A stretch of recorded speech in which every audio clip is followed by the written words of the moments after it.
Coffee Break read Faust Fingal from Trust a Few, which is the first volume in Harrispeck's trilogy of Fortune's Fools by E.M. Swifthook. Faust made up half of a team of two brothers, the younger and the more annoying half, and a temporary resident in vaults as he formed part of a team set up to work on an ongoing project.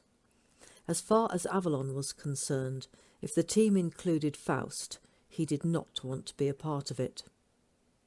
As soon as he entered the bar, a slight frisson passed through certain segments of its patrons.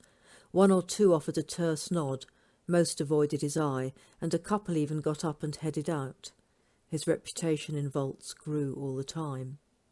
He found Faust crouched on one of the well-padded side benches, a remote visor concealing his eyes from view, making strange noises as if imitating some kind of fast-firing weapon. Now and then he would twitch his hands, manipulating things only he could see. Avalon grabbed his arm and pulled the visor up. Faust's eyes looked pale and watery, like those of a subterranean creature.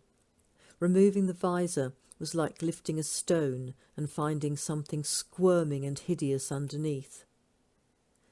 Faust hissed like a snake and tried to snatch the visor back. Avalon ripped it away, dropped it on the floor, and crushed it with his foot. "Playtime is over.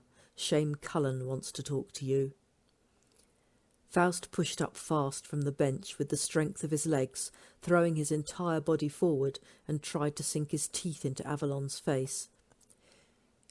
It was like handling a wild animal. Worse, he could not use lethal force. Worse, it was in full view of the entire bar on a crowded session. If he let it go on for more than a moment or two, he could expect to get a few half-humorous jeers. Longer, and he would be being mocked by half the bar. He could not afford that.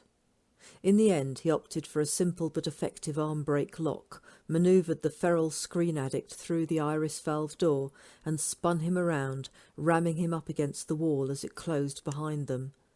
Then he said in a very calm voice, "If you make me go through that one more time, Faust, I will break all the fingers on both your hands, one after the other."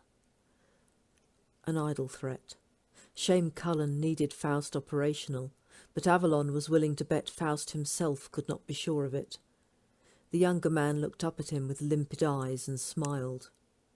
"I think you might enjoy that a bit too much," he said. "Oh, I would. So don't give me the opportunity." But Avalon had no way to be sure whether or not the message penetrated Faust's skull.